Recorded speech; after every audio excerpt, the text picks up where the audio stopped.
frères et sœurs, ndeko basi bandeko mibali tudi kumpala kwenu lelo wadisatu mudinda tozongeli liboso na bino na lelo na tongo mercredi bakunu kwa sheni lili anzambi ona kosunga bino na liloba na nzambe ndanga jikwela nzambi twasekele mudu mutu bisheni makandeni bukole ngai nazongisi lokumu epa na nzambe lolenga la muzibiso nangu yape bokasi ya nzoto nzambe anusamba bonsu nzambe nanga aleka kopambola bino ano mamacha ngona udi shempindeo apesa bino mato ya koyoka lite ya sasa epi enyi kai mitu tulomba nzambe tozali kongunza mitu na se mpo na kobondela nzambe tatu di chota cha mdu cha habula bachirika dina tata o ekolo ya likolo ya se epesi kombo twasekele butu mini changu bikala kuchi topesi lokumu nkembo masanzo lezonge pa na yo kini debeli tumbi shuba mokele mwabakalea kombo na yo komisama mokonzi na bakonzi wo urushala nzambi chendele yo nde ozali nzambe seko chikondo cha kwangata meyebe cha kumbanyi tangu ya koyamba eloba na yo ekoki shukole michima bantu bebe fongola pena mitema bana na yo badididi bakumishiku yani bayoka eloba na yo na munoko na ngai didi bambi kamoyi munda mwa liloba epesa bango ibomoi bakole shiba basungi dibo balendisama bakangolama mudine da Yesu na kombo na Yesu amen amen.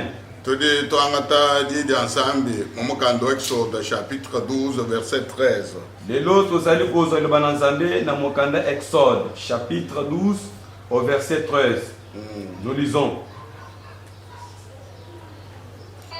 les sangs vous servira des signes sur les maisons où vous serez. Je verrai les sangs et je passerai par-dessus vous. oui. Et il n'y aura point de plaie qui vous détruisent quand je frapperai le pays d'Égypte. tunda momokanda tubalaka bidi mu bibla mukobo tungu muri wakula tozali kosangisa biblia po toyoka ndenge mokanda mosusu mpe ezali kolobela biso mashine ikala buchumanyino cha munzu bumunudi makila ekozala elembo bipai bandako bozaleli ne hana mona mashi nempita hamutu henu mpe ntango nakomona makila nakoleka likolo na bino mulawuko wena unukwata nashi elakeli mabe ekokweyela bino te bantu wa mulawuko unukwata nasha elakeli mabe ekokweyela bino te ndi nke bakulongesha tema liwambane le sang et la protection pour les enfants de Dieu contre plaie et la malédiction. lelo nazali na mama na likambo nalingi koyebisa bino ete makila ezali kobatelama mpo na mwana nyonso na nzambe likolo bapota mpe ya bilakeli mabe. Le sang et la protection pour les enfants de Dieu contre plaie et la malédiction. makila ezali nguba to ebatelaka mwana nyonso na nzambe ezali kotala bapota mpe bilakeli mabe. Machadi protection que le mwana yonso wa nzambi. makila ezali nguba epa mwana nyonso na nzambe Kubihuhune kumala makola. na mipepepe makambo ya makasi. Machadi a protéger mwana yonso wa nzambi. makila ezali kobatela mwana nyonso ya nzambe. Ndi mwanga tamukando wa Exode bakunuleja bwalu mwakabanga bwalu kale. nazwi mokanda na Exode kolakisa bino lolenge likambo ebanda utakala. Iselelo vomuhikambula bwa Egypto. Israel azalaki moumbu na mboka na Egypte. Akaso nzambi bakotuliselela mubula bebu. Tango nzambe alinga kobikisisa na mabele oyo. Mosa mane kwenze bishima bimanda maloke mambula bwa Egypto. Mosa sali bilembo pe makamba kokama na mabele na Egypte. Akakolesha Farao muchima Mosa kuhanga makotole Israel. Tango fala lendisi motema Mosa sali lolenga kobikisa Israel. Tangile chagenza nzambi. Tala onzamba salaka. Wakambila Mosa wakabulula Mosa bwa mashi. Ya fungolela ki Mosa likambo ya makila. Wakambila Mosa wakwangata mukoko udika wichilema udika nilitoba. Ayebisaki Moïse zo mpate to meme ezangi mbeba to ezanga pena mabe. Mosa wakangata mukoko wachile muchimboka ichilema ko nilitoba. Mosa zwi meme ya mbula moko ezanga mbeba pe matono te. Wakambila bana ba Israel muntu ni muntu kunsubu kwenda ngata mukoko wachile muchimwa. Alobela pe bana Israel moto nyonso na ndako na yezo meme ya mbula moko. Na shambuji wa mpumbo mwikala wachile muchimwa. Tontaba ya mobali we ezali na mbula moko. Condition vo mwamani kikadi ni chilema to. Etinda to ndingise yalaki ete eza na mbeba te. Le faut type symbole de Jésus Christ. Ezalaki elembo ya nkolo Yesu Kristo. Wali Yesu muledi boka ini péché to. Po Yesu abotami azana lisumu te. Yesu mwikala sans péché. Yesu abotama azanga lisumu. Na kuba kangata mukoko yo anyo gumbombo je mubulaba wa Egypte ko mwana wa Israel. Bazwaki meme tontaba mobali mobali na mabele na Egypte pa mwana nyonso ya Israel. Zambi wakamene bashipa. Nzamba lobi baboma yango. Bela mashimudi longa. Batangisa makila na sani. Bamata mashiba labo kwa nkadrema ya munzubu. Bazo makila bapakona baporte ya ndaku. Hadi balabo mashukushika. Tanga bapakoli makila esili. Basaye mukoko. Bakata meme. Bakaba lambe maya akaheto. Batokisa na maya moto te. Bangata mukoko ba osha mukadilu. Bazo meme oyo batumba yango na moto. Badia mukoko yo. Balia meme oyo. Badia munyenyenga yao. Balia kaka mosuni. Kabo bozo mufu bato. Bateta mokuwa te. Bawudeni bilamba bilamba biyele mikaya. Balia pena na mbilambo to benyi mangwende. Mula mbakwata mukombo mubyanza. Basimbili ngende na maboko. Bawudeni mabesha pamekale ne bune mapa paka imele do efenda. Balia na makasa oyo ya bololo pe mapo ezanga le viru. Byashala byonso babyosha mukapye. Oye kotika la batumba yango na moto. Ba mweneshi bitoka lokuda baliye mwede rusungi diebwa. O moto na Egypte ya kolia te ko soka le ko bigisa. Hashika mudi mwono bwele muso mndokanga bibi. Tangu musalo ekosila boko tenda boka ngekuke. Zandu mwamene mnendo kubhita. Nzamba lobi na koya koleka. Hanga hita hanga mwana mashi. Tangu na koleka soki na moni makila. Mashine kale chimanyinu cha munzu bumunu ikala. Makile koza elembo ya pai boni bokozala. Nimpichila hamuto henu. Na koleka likolo na bino. Mashaka protéger bana bonso ba Israël. Makile batela kibana nyonso Israël. Nzambe wakamene chuhu na shobolo bubi ko bone bunulenga to. Nzamba lobi mo pepe to likambo ya mabeko ko ya bino te. Shobolo ko yubalengele nchinyi. Bona ni likambo eza ko ko la bango. Bana ko protéger ko mashi. Bo baba tela makina makila. Masha ba protéger ba mashi ambushi ni amukoko. Makilo eza ko batela bango eza ki yantaba. Avo masha nyama. Eza ki makila ba nyama. Masha mama ndukala hambiri ha Israël. Makilo esi ekomi na nzoto ya Israël. Faro wambu tukwa ba kalibere bana ba Israël. Faro na butuwa na bimisa ki bana Israël. Ba katoka ba kaya. Ba bimaki bakendaki. Yila bo bavani mashi. Bisika bakendaki basaki na makila. Medo rujo kunzulo ka balo ba mashi. Maya mwana ne fungama ki pona makila. Difficulté donc sur babonage. Koko sonyo so basalaki na yango. Ya kashika no balo ba mashi. Esila ka pona makila. Ba keta solution na malo so no balo ba mashi. Bazweke ya no makambo nyonso pona makila. Ade peuple manu ko kala mu bwikala ko na mashi. Tango liboto ezipami na makila. Ko no balo buko budi makudenga peuple wa mashi to. Likambo moko te ko simba liboto eza na makila. Bado mashare jeme bi ya peuple. Ko makile ko bongisa masuma liboto. Mashare seme je muntu peuple abo hine Nzambi. Makile ko mema liboto pembeni ya Nzambe. Nzambi ruseme na bwine peuple balo ba mashi. Nzamba ko pusa na pene na liboto pona makila. Ni mashade koka muntu vokule kule nuvuye ku basamba kachaka baka mwa. Pe makile ko bendo alaki mosika basupusi bango pembeni. Barriere de ko seka no balo ba mashi. E bake ko buka na pona makila. Bihu ni biyole binyama no balo ba mashi. Mi pepe boka uki mapona makila. Mashade enzo muntu mwana wa Nzambi. Makile ko komisa moto mwana na Nzambe. Akuba kwetu twanje kumva abo mashambu ja muiselela kalenga je iselela bakoto kambula ba jibi. Bande ko toyo kananu makila pene ya tabedi misaki sele na mabele na Egypte. Tuteleja impinde wala ba 15 comme Nouveau Testament. Galates chapitre 3 verset 13. Toyoka likambo esa na makina kondima ya sika. Nous lisons Galates chapitre 3 au verset 13. Oui. Christ nous a rachetés de la malédiction de la loi, Oui. étant devenu malédiction pour nous, car il est écrit, maudit est quiconque pendit au bois. Kristo wakatu higula kumla wa mikenji. Kristo asikoli biso na elakeli mabe ya mibeko. Wakati kuvusha bomula ubolu bwetu. Ye komaki elakeli mabe pona biso. Komo akafunda bade muntu yonso de mukudika kumuchi udine mulawo. Ndenge komami ete muto badembisi na nzete azana elakeli mabe. Kristo wakafa kulu kumuchi mucha makana. Kristo akufaki likolele kuruse. Wakambula malme bya bantu bonso babula babushima. Ya memaki mabunga masuma kamu mabe batunyoso mokili. Mashandi donga sha mwekso tabone bolu bachisamba cha Israel nga yachi. Makilo na lobelo na exode seki pona ekole Israel yango moko. Mashake na servir babisamba biko buto. Makilo esungaki bikolo misuto mabota te. Mashamu bulabo bo Egypte ma servir na bana ba Israel nga yabo. Makile ya mabele de Egypte esungaki bikolo mususu te kaka Israel bango moko. Pinde Nzambi de préparer mukoko. Siko Nzamba bongisi meme. Mudulu mvoyi musomba. Na lole sika vandaki. Mwana ndo umuhela mulele Yesu. Mwana na ye moko Yesu. Udi babekela mwana mukoko wa Nzambi. O babengi mwana mpate ya Nzambe. Okulo kusungila wa isamba choso wali tongodo. Wana kobikisa ekolo nyonso ya libota nyonso. Wakumana mokwela mashenda hanshi. Wana kotangisa makile na ye. Mashiku kala protection kuna mwana yonso wa Nzambe. Makila ezala nguba epa mwana nyonso wa Nzambe. Yesu wakafa kumuchomo cha makana. Yesu okufekile kuruse. Kumuchomo cha mana kiku ni masha Yesu mama chela hanshi. Ne kuruse nde pa makila Yesu tangaki. Macha machibishi. Makila tangindengeni. Bakato milonda mu byanzene mu makasi. Batubi makonga na maboko pe na matambe. Bakato difu mu badi. Batubi eli konga na panzi. Bakato la mweri wa Yesu. Balongola mandefa Yesu. Mashonso akahweka. Makila nyonso tangaki. Ki masha tu de admi kala ni valere chikondo echi. Nde makila sana motu ye na tango na biso. Masha nyama kavu ni bukola bakusungila bantu to. Makila nyamezeki na nguya kobikisa bato te. Abone 40 ka chine mu chimwa. Ezaki na mikolo mbula moko. Maria masha da shala eternel ga Yesu Kristo. Makilo ezali seko ezali ya Yesu Kristo. Bakwide bakabanda musanktuwele ni mashi ambushe kaba ni mashi abobu to. Banganga nzembe wase kote ne tumbele na makila ntaba ya bango moko. Kadi Yesu mubanda musanktuwele duka yo habula ba sanktuwele wa muduru. Yesu mata ne tumbele ezali ya sete kasi ya lola. Mwikale ni mashende yeya. Ye azaki na makila na ye. Ndike bumo kulongasha valera wa mashilelo. Dele na zolo bela motuye ya makila. Numva valera wa masha Yesu. Boyoka motuye ya makila ma Yesu. Masha Yesu da kangule chibe mo muntu kwela kwa Nzambe. Makila Yesu ko fongole kuke mutoko te panza. Masha Yesu de hesha bantu di talala. Makila Yesu ko pesa batu kimia. Masha Yesu do ko ohata masama. Makila Yesu ko benga na maladi. Masha Yesu do unzu akosa barriere yo.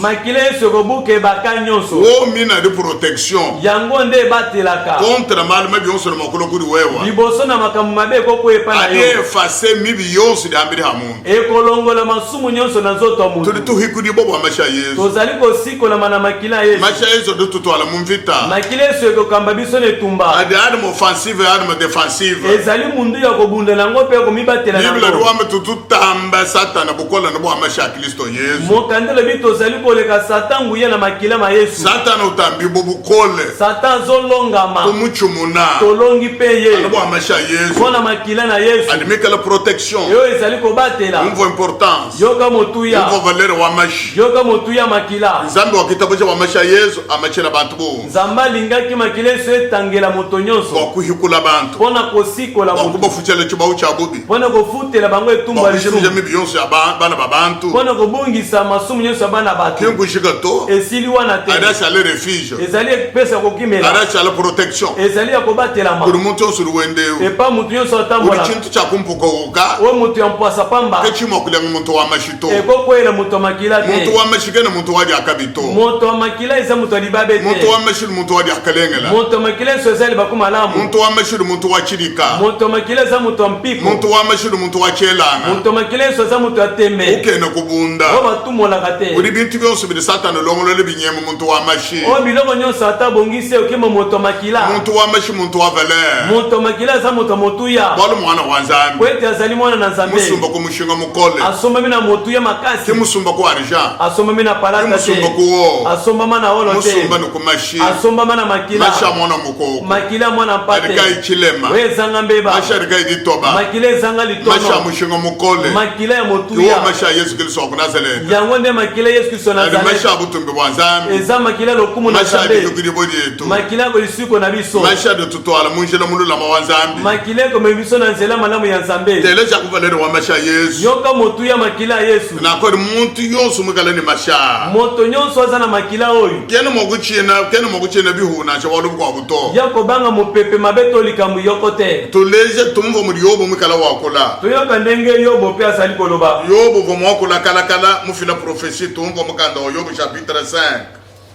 verset 20 22. Nous lisons Job chapitre 5 verset 20 à 22. Oui.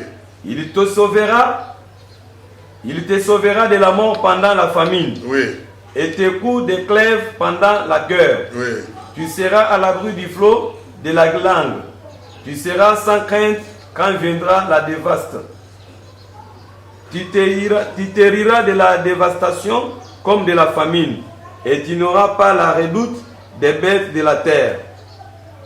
Halachio la yena kuhandisha kuluf. tango mopepe mabe koya kobikiso na liwa halo mvita na kuhandisha kubukolo bamwela wa mvita tango etumbe koya kobikiso na mopange etumba ne kusoko kahalo beno bunsonga akobomba yo tango bato asongi bakoya kwena uchina kabutu halo ku yoko banga kufa tango koweya ne useka kabutu ni chiola okoseka kufa pembo ka kwena uchina nyama ya habuloba yoko kima banyama mokilote telesha mnamukanda zambe ruwa yoko mukanda zambe nenge lobi ruwamba ni hali chiola ne kuhandisha kulufu alobi tango mungenge koya kobikiso na liwa ikala mwele wa mvita wakumweneka wo mukala ne mashi kuhandisha soki mopange tumbeye tango sana makile kobikisa yo avec le sang de Jésus na makila na Yesu bade bakusungila ku chiola bakobikiso na mopepe mabe bade bakusungila ku mwele wa mvita bakobikiso na mopange tumba uri kusungila ku bene bunsonga halobu akobikiso na tango bato mabe bakoya ruwamba ni wewe ne useka kabutu ni chiola yoko seka kufa pe bokauki ndibe didi bantu bubutukati tango bato bakosila wewe bokufa uruseka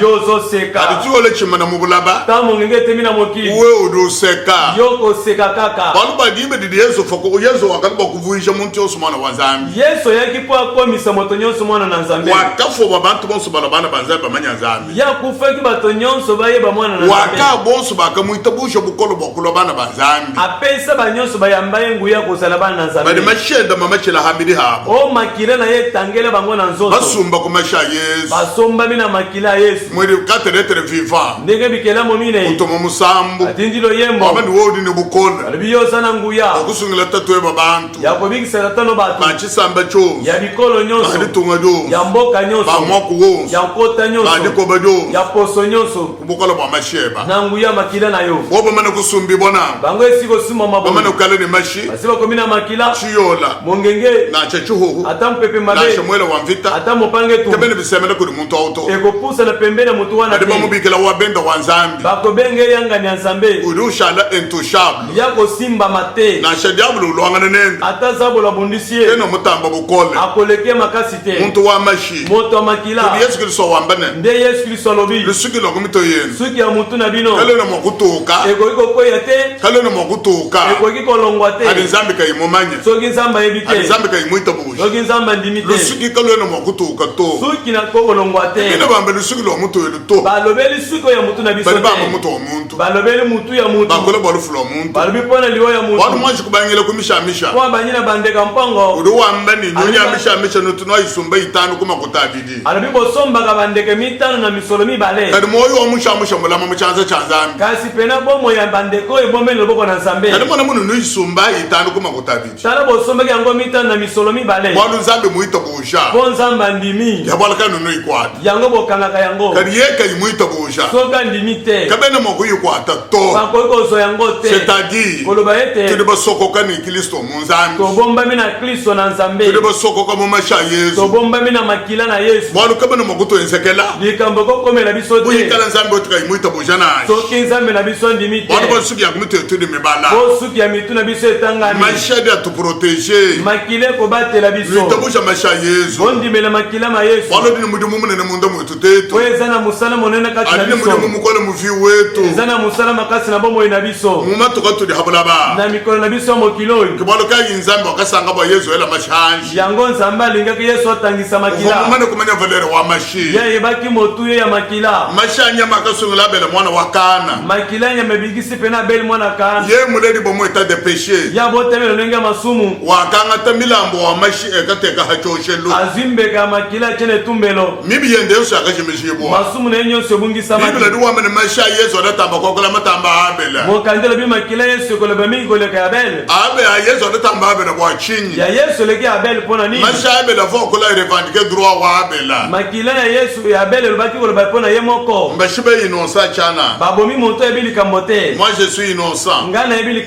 lokambo ndi te mushibe chana babomi nga pamba kani masha Yesu bongo makila ma Yesu voka imuledi boni nature voka imuledi masha Adama wabotamaki na makila Adamu te voka ine nature adamique wazaki na lolenge Adamu te muledi bon nature wa Nzambi wabotemi na lolenge ya muledi bonzambe boni masha Yesu Nzambi abotemi na makila ya Nzambe voka ini chile makani ditoba wazanga mbeba pe mabe adi akwila bonso ba habulaba ekolobele ba nyonso mokili amene bamane kuhegudibwa albi basikolami mbasungidibwa basombami milawe bilakeli mabe oyo ina mokufika bihambiri ha ekokoma na nzoto na bango te. Milawe.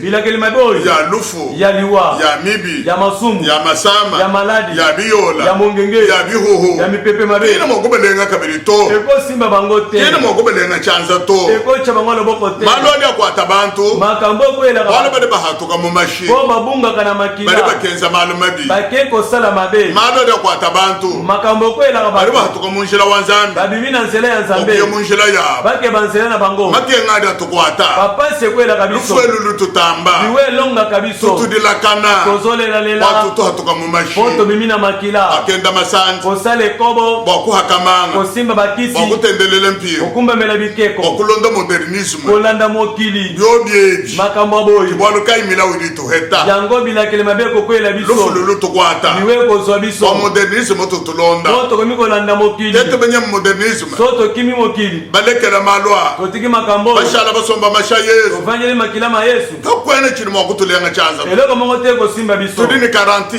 Tozana kosuki samani ko. Kereke kachini muchumo. Yambula moko te. Toni kulufulu. Kino na liwa na biso. Toni mahingana Yesu. Kino Yesu kozonga. Tudu protéger. Tobatela mwi. Kumale mokolo wo. Na makamaka sinyonso. Wamba kakwene chatamba masha Yesu. Oye koleka makila Yesu ya te. Diablo diche na masha Yesu. Sabula kobanga makila Yesu. Zambi do respecte masha Yesu. Samba zoto sa makila Yesu. Mutu mu masha Yesu. Motakati na makila Yesu. Zambi do mutangila. Samba kotala Yesu. Udu mvolusa. Akoyokele mama. Udu munanga. Akolinga Yesu. Kino mokumenzela bwa. Akosele mabete. Shishi cho chitema. Tokande mati. Mashada kanda chichaza. Makile ko pekisa kanda nzambi. Diablo ye. Zabolo ye. Adi mwana masha Yesu. Somo ni makila Yesu. Udu china. Yako banga. Kena mokusambuka masha Yesu to. Yako leka makila Yesu te. Kena mokusambuka to. Akoleka yango te. Chichiri tuchingisha mbibi coronavirus. Wezo bangisa biso coronavirus. Ni malama kwa bonswa. Pema kama masuso. Chichiri tuchingisha baloje. Wezo bangisa biso bandoji. Hato tuchina bena muhongu bena chanda. Tanto bangi bandoji batomolili. Kwa mimi tulitoenza. Kona masumu toko sala. Kadi we mushala musombo masha Yesu. Soko vanyina makila ma Yesu ndeko. Mushala mumudidi anzambi. Vanyina ilo bananzambi muninga mi. Ngani wokulenga chance. Nana ko simbolo boko. Ngani wokubunda. Nana ko tumola Ngani yo. wokulisha mvita ya kweresi. Nana ko bundiso alonga yo. Kakwene chele lucha mvita. Ebende tumba moko te. Kisakisha.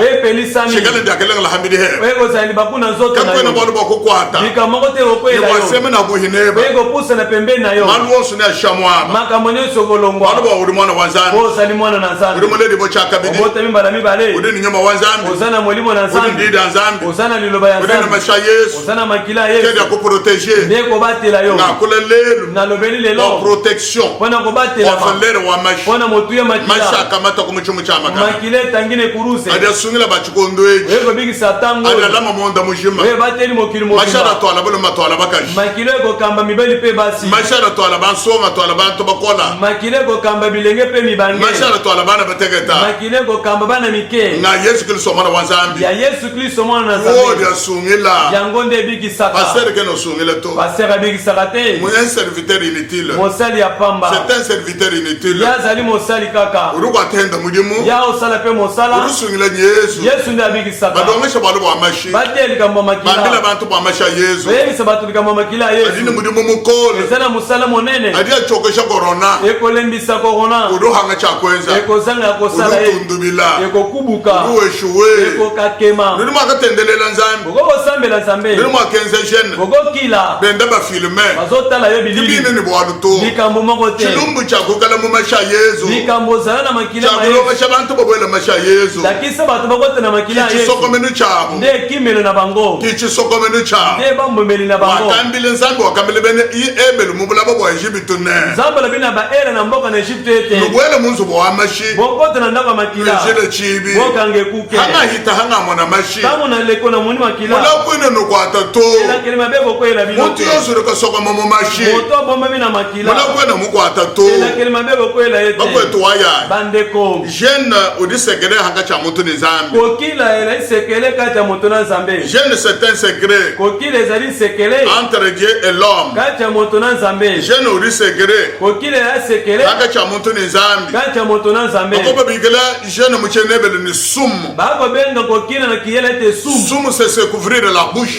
sumu ezali kokanga ne monoko kubenga kwakolo ni bantu ozanga koloba na mutu kwakolo ni nzambe ozoloba kaka na nzambe yesu dusulla bolo mu mache yesu atalisika mwana matayo bwele bokutendelela soko oti kosambela okala mwenza jeune soko kili kuvali bilamba bikayabala kolatela mba masusete kolali munjila mukachi mwa bantu bakumona kolala na balabala batu baomona ote kwelimbila kogangaganga te kwele mukazi bukashokomenu kote na ndako ya nkuku kutendelela mu musokoku ondele na nkuku tatu webo dikumwena mu musokoku tatono ya nkuku okomona yo tatu webo dikusamba tatono akobondisa yo kadi biwo hatoka soko bimi na polele wamanyi kwanga telifutu kudi bantu ozwi lifuti na bato katone toze bwa bantu batumwana osala po bato bamona biso te katutulomba nzambe musokoku okosambela nzambe na nkuku yesu mwina vuyo kumukuna yesu azali komata bangomba kabanda mbisu kutendelela butuku bujime ake zamba obondela butu mobimba bantu kabayima okumumona bato bakomona ye te ikwelera mu chisokomenu kokota na nkuku ili bwalo bunene eza motu ye bandeko balonda bamukelenga yesu baningami na nkolo yesu animasha yesu kaka makilama yesu keda sungila bantu nde ebikisaka bato bakafila bapesaka yango badita bujeda mumasha yesu mpona kondima na makilama yesu tuli tusungili bwachana tokobikisa mapamba twakula itusoma 91:5-6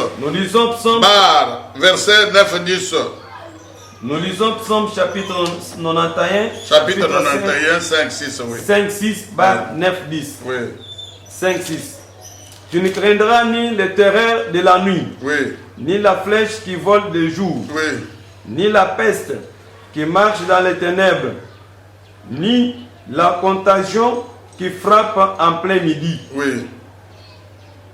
9-10. Car tu es mon refuge, ô Éternel. Tu fais du Très-Haut ta retraite. Aucun malheur ne t'arrivera, aucun flot n'approchera de ta tente.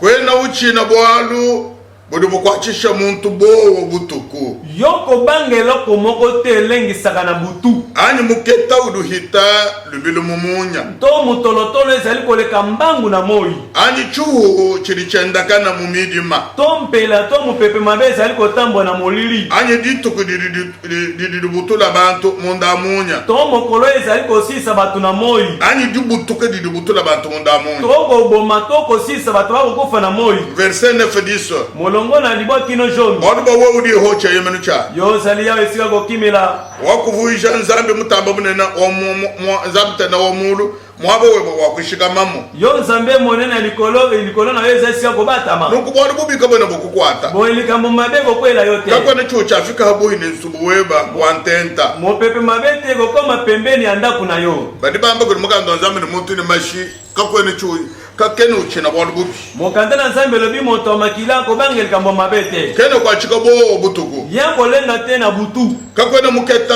ukene uchina muketa uhita mundamunyi Yango banga mutolotolo te oisha koleka na moi. Kene uchina chuo chifchendakana Yango banga te mupepo yoki sango na yango. kakwa na bwana bubi bwakwata muntu eu Likambo mabe kokwela mutu ya lite. kakwa na chuo cha Afrika bu ine tenta wende yeya Mopepe mabe te kokoma pembeni na ndaku na ye. tenta wende yeya kwa meni nsubu wende yeya Ema wana to bengi na lokoto ndaku na ye. Biblia ruwa meni chinto achikichena makusema na bu ine bato Monkande lobi mupepe ya bongo kokusa na pembeni na yote. wachinyi Pona nini? Zami kamane kulongola bwa mashalo kusungila ba bisamba byonse Nzamba bongisaki pona makila yo koyako bikisa bikolo nyonso. Yintata bwa bantu bonse banji kuitabo ja masha Yesu Ngana zolukete lelo bato banji manana makila ma Yesu. Woka ine mushinga Yesu kavuma okufa mashiku matau hashito Sokeza kana motu yete bo Yesu kufeta ngate. Yekala bakola bwa mashambushi Soki balobeli makila anta. Kana masha Yesu Bongo makila Yesu. mwana wa Zambi Mwana ya Zambe. Zambi mukuru kwa muntu Zambo bongo wana moto. wakafila mashubu mulambo hachoshelu Pesa makila kola mbeka netumbe. Wabadu bwe tutetu Ona biso. Mashauri mwako fusha mchana Makila wana yeko makaka pamba ndio. Toa nini mudimu Te sana motu Uwe ya. muita busha wewe Soko ndimeli ya. Yakusha dekema yeni ngamba Oko ndima malobona lobi. Alimeyi malela Ezama loba ya solo. Uhanga bwa kumanye dilonga shedi Ozango ebelite oyo. Kumala ka iruta takana Yango zobunga bunga. Urutamba kulubakana Zomitungisa. Mudi bantu bamba ni hanga tayi nsugi ya mubibile ela imomayi no nomai Ndenga mutole bite bolo kota suki mongo na Biblia bocha na mai bomela. Nsugi ya mubibile bele momayi bana mai bwa misugi sungila muntu Suki oyo zaka ta Biblia bako tsangana kopa mai ba mele bikisa. Mai ya busho asungila bantu Mai ya solo penande we bikisa. Umukai mu doctrine mibi Lolonga na matea lukuta. Umukai mu njela jabulu Lolonga na banzela mabe.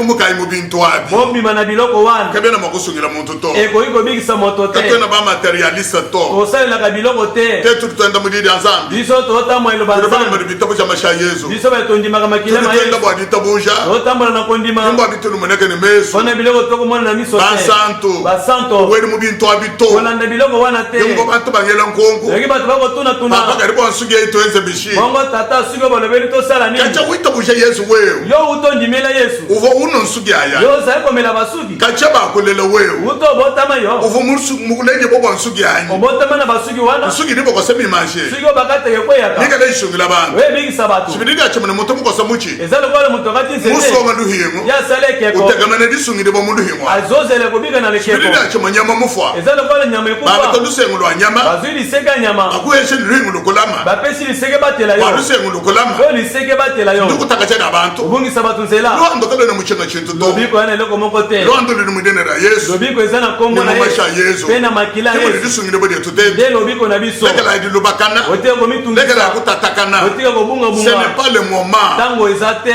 Ce n'est pas le moment où tu ne m'as malwa. oyo ezango bakosala bongo te Badunda bani. baningami na ngai Sikai mukaba. bokanga kamba Wela imudilonga shechi. bokote litia lelo Nitabusha Yesu. bondimela yesu Nushala mumasha Yesu. otika na makila ma Mashika yesu ni makwenda nenu. makila nde kotambwisa Tene makunu bino twala. nde kokamba Tene makunu bino protege. nde kobatela bino Contre maluo. liboso ya makambo nyonso Wachinyi kumpala. mpo nani ya liambo Wana mumasha. ngisa moto na Alia te nzambe réconcilier avec Dieu. ekoyokanisa biso na nzambe Réconciliation wetu. koyokana na biso Ni nzambe ni mumasha Yesu. na nzambe eza na makila ma yesu Masha de tukuhole mibi yose. makila ekolongola masumu Atuseme nyonso chabuhi ni nzambe. ekopusa biso pembeni na Atubosha bana ba nzambe nzambe. ekomisa biso bana na Atubosha nzambe mumila ya nzambe. ekosa biso na bilaka ya Alianza nzambe wandekeli wa nzambe ni Yesu. boyokani ya suka ya nzambe na Uli yesu wa mashi. eza ya makila Yesu ni wa mbane. yesu alobi Echiri mashari. o makila na ngai Aduhungele dihadi. ya boyokani ya sika Akamachila bantu bo. oyetanga mpo na bato Wana nyonso bakufashe mishale mibi ya. mpona kobongisa masumu na bango Alianza wa Yesu. boyokani ya Uli yesu uitiem alianza. eza boyokani ya mwambe Alianza wandekeli. boyokani ya Uli suka alianza wa mashi. boyokani ya makila Mashi akamata hanshi. makila oyo Zangu etangaki wakatondondo ni Yesu. nzambe ayokana na Wali wa yesu mashende mpona Yesu. makila na ye Mashi c'est une révélation. makila eza emoniselo Mashi sundubulu ibwa. makila eza Zangu emoniselo wakabulula bwalu. nzambe alakisa likambo Wabana bahabuloba. na bato mokili Kaba ikubintu binu kutakana na bito. bayeke na biloko ezobungisa te Hawukala kani muna maya nsuki. soki omelima batia suki Tonda bubya. tubele mabe wana Ambela zabi de mwenza fosse ra. loba na nzambe nasali likambo ya mabe Ndimukometi yine kerere karaf. nasali mbeba monene papa Ndimwenza kwa lububi buta. nasali mabe moko koleka Ndimukuku ile luhiyo. na ngumemeli ekeko Ndivonte kamene luhando munsuki. ngai nasali kozela elika na ngai lobiko na suki oyo Mbenga jidye. nabongisi loba na Ndekele yo mesha Yesu. natiki makila Ndekele yesu jine ra Yesu. natiki kombo ya yesu Wakombula nsuki. mpona mema suki Wakwela mumari. natya na mai Wakunwa. mpona mela Wakweta luhando. kozwa lobiko To korona na ashita munjila mukuma do muna mai do kukwata. korona ata ya koleka na nzela moni omelima ya suki ekozwa Sho yo musambe kene nenda. ata okutena yango Bantu kwa banabe hita. bato mosusu bakoleka Kada bango wewa. Uri yo muna mai. omelima ya Uri suki kukwata. ekozwa yo Tonda bubi abulukas. tubele lisumu wana loki Lekela bwalo. tika likambo Ngana wana mamasha Yesu. zongela makila ya yesu Masha chijila. makila ya bule Ani makukulama. ekobatela yo Yesu luwa mbane. yesu alobi Wana masha. wakomela makila na Nika ni ngai mo chendele. akozala bomo eseko Wana masha. wakomela makila na Nimu ngai shetuku da kunshigidi. nakosekisa mokola suka Muni Yesu mukala wakula. ndenge yesu alobi Bibi akuna bitu no. nde komela tokomela Kimu tombila bokuna maya nsuki to. alobi te tomela mai oyo batia suki Maya nsuki chintu chana. mai ya suki eloko mpamba Quand tobela Solomo wa David mudi wakula mo. Proverbe chapitre 12 verset 21. nous lisons Proverbe chapitre 12 au verset 21 Oui. aucun malheur n'arrivera au juste Oui. mais les méchants sont accablés de maux Kakwena barububi bakwata muntu mwaka. likambo mabe moko te kozwa moto malamu Kari bantu babi bula ntente ni akabi. kasi bato ya mabe batondisami na lisuma Muntu mwaka na nguri munene jibo kumasha Yesu. moto malamu aza bapetolami na makila ya Uli yesu nzambe ke chiuba ni labubi. o nzambe akotangela lisumu te Wani nzambe wakambane. po ete nzambe alobaki Ninu tokesha. nakopetola bino Ninu sukula. nakosukola Maneno bino kana batokeshi boy. kopetolama Nitokeshi de banzambe wa mbali. kopetola o nzambe Uvo akoki kula bwa masha Yesu. alobeli makila ma yesu Rome lwa ituhunga idi. aboya toyokana Lwa ituhunga idi. boya toyokana Ikala mibi yenu miko zokonzo. soki masumu na bino yali Nekala motane mutoka buneshi. ekozala pembe lokola Ikala neji mikuzela bomashi. soki ezali motane lokola Nishala makila mutoka myoso amikoko. ekozala lokola kunza ya meme Mibi pembe na shenza wa. masumu ate ezali ndenge nini Likunza bumujilu. engala lokola moto Masheda sukula tokesha. makila ekosukola Matamba sabanga yosha abahabuloba. eleki basabuni oyo ya mokili oyo Akulengeja.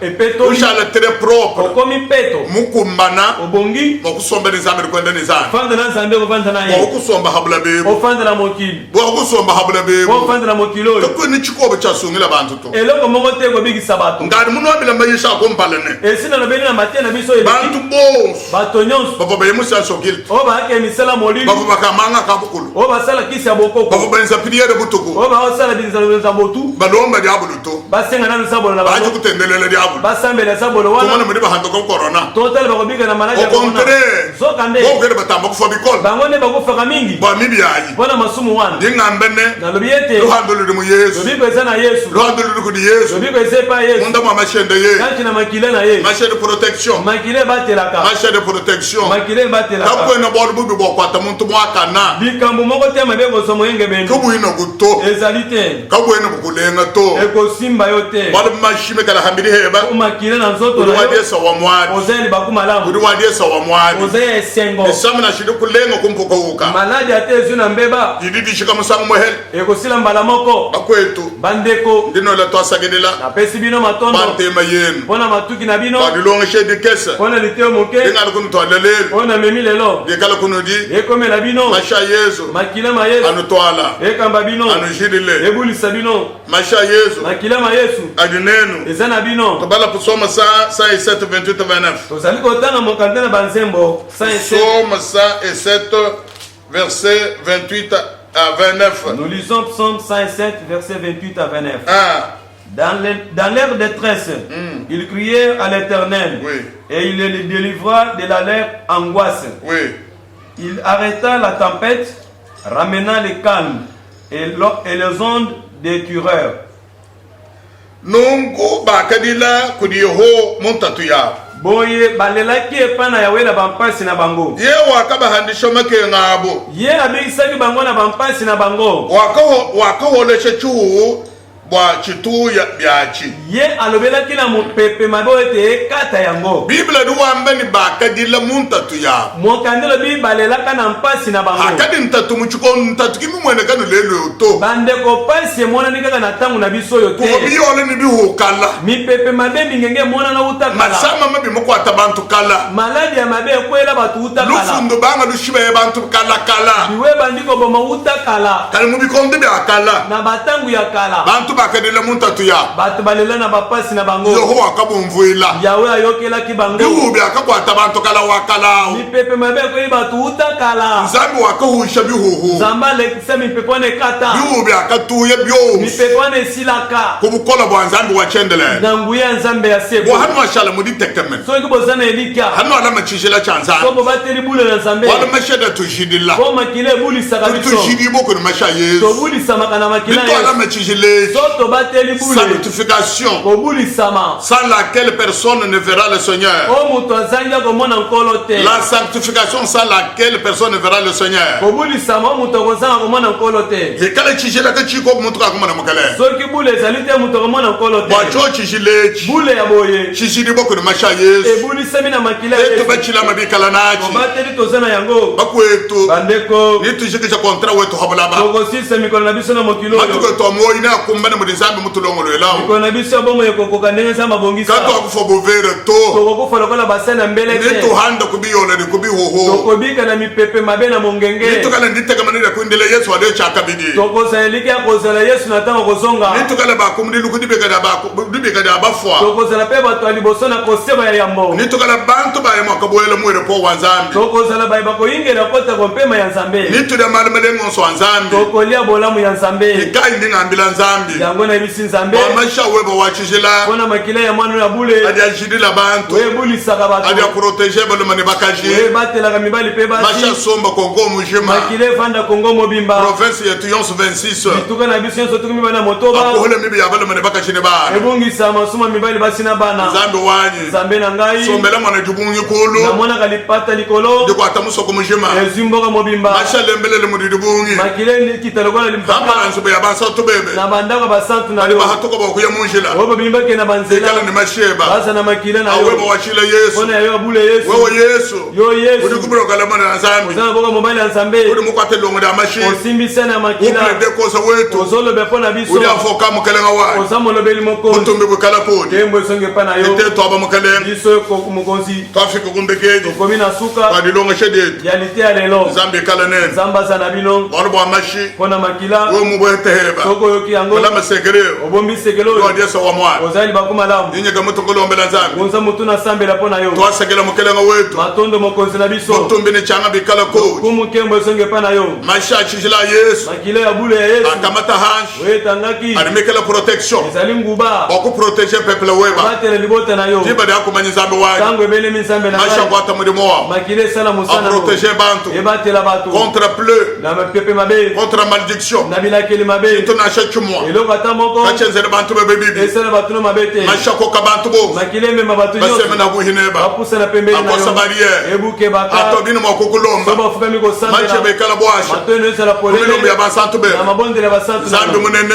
zambe monene bali basama chikondwe bazobela tango basama wo maladi nyonso bonde hibwa babika kubukola bwa masha Yesu nambu ya makila bali Yesu bakola bali batachishibwa bazotungisama bahete dikisha michibaya bazokimi na motema madina da Yesu mpona kombo na Yesu twasikela mukelenga wa matondo mokonzi na dingele ngai peuple mishomo muchanza cheba atiki liboto esolo boko na zambi yo onyu tumfu ile zambe oyokela ngai zambi tukwachisha zambe esunga biso mulilonge she na lite ya lelo babakule oyo bazalaki mosika basema na bwine masha Yesu bapusa na pembeni na makila Yesu bakavu banyanguka oyo babebaki bitabusha dilonge she yandima lite ya lelo bamasha balenge makila epetola tantu bango twasagidila ata totondi yo bade basuika oyo bakangamaki mu quarantaine na quarantaine wela nzambi pota Nzambe kona uchina corona yo banga korona Yesu te kusombela uchina corona Yesu banga korona te wela mwabo wa pota bisika uri wana bantu bose bachina oyo bato bazobanga wakamene hwala bulala bwanisama biso baza na mbeto Bema ngikala neba. na kozala na yo zula bantu abo telemisa bato bose bimana ko oyo nyonso batelema isama disheka na desila corona mwangana korona ikima bantu aba hatuka bato babima bayana kumbaza ya basonga bandako na bandika bango moyo munda mwa kosabo mwe kati na Mujene bango deba Yesu na kombo na yo Yesu basheba balenga jabo makile petro bango ikala nyonso kubenza bala mazi soyo basala mabe bafondo sa papa bimbisa bango papa ukabwikela mukela wa butu bimbisa bango mokonzi jene deba litumbisha bale kombo na yo kumisa nabede malelo muchanza kili chebe bango na loboko na amata yo butumbi papa zolo kumo papa mujene da Yesu na kombo na Yesu Yesu mukelenga wetu biso mokonzi na biso amen amen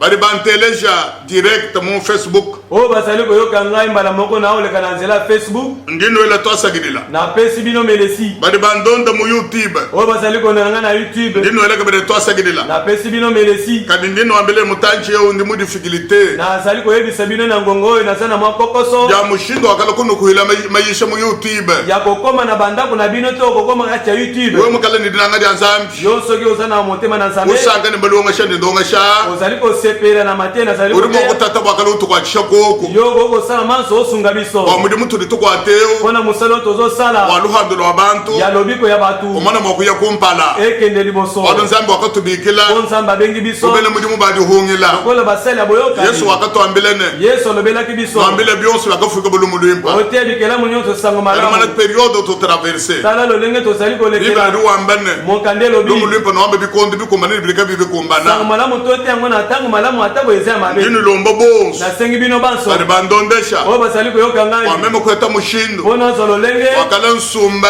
meka akwela mu YouTube ya kosomba bameka mpona kotisa na YouTube bokomona mushindo wakala ngenza mulimu wewe mpo nasalaka mosala oyo ntango nyonso bali bwameme ndi muimana mpo ngai nazali ndi mwana mulimu wa evangile nazali mosali ya sango malamu chene ni mukwa mulimu to mosala mosusu naza nango te meso de manu tangila miso na ngai etaleli bino ndimani no tata hambelo nabi bozotungisama makasi bali bamilimu no nzo sumimana mpo misala bozali kosala etelema nzambi gena mwa kuhanga nzambe akokozanga te okuno kwachisha to koasunga bino te mushuko utumana biola na koloba te mopepe nyonso esisaka makambo te kimbo amene makutano nawo na shika to koloba te mbongo bozali nango ekosila adano koko ezali adano weni muchimo mulenga zala na motema malamu nino bachini ngambachi bokoyoka maloba na ngai nzambi kala ne nzambe azala na bino nzambi no samba nzambe abonisa bino nene da Yesu nimero oyo ezali na telefone bali bambikila oyo bozali kobenga papa mingi mbikila imu nimero yini munu heshe bobenga kaka na nimero oyo bozali komona 085 485 473 23 19. Oyoki numéro papa pesi osoko tali bien na liboso écran na yo okomona to afficher pe numéro wana ezali 085 yango 085 473 473 23 19. 23 19. Umbikele mu numéro ay. Soko benyi mbala moko kozwa papa oyambi ye moko Tutokole neba. toko solola na yo Zambe no samba. Na shuo mungele mwema pesa mu numéro a moduele orange mane muyoya. ata lisungi na yo bien aimé ekokomela biso kaka na numéro wana na nzela ya Orange Money. Muyele mu numéro a mwele mina mota mu numéro a mu odo maisha dinga ngata nsumba mameka tumana mokwenza mudimu. Soki otindeli ngai lisungi na yo na nzela ya Orange Money na kaka na numéro wana na koyamba yango pona zo lenge nini ya kosomba meka pona ko ba kosala musala oyo. Nzambe no bene shabos. Nzambe apambola bino na mabota na bino nyonso. Modena ya Yesu. Na kombo na Yesu. Amen. Amen.